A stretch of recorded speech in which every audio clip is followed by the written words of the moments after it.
చిటికెలు ఎవ్వరివో ఏమో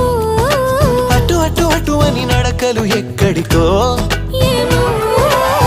సడేలేని అలజడేదో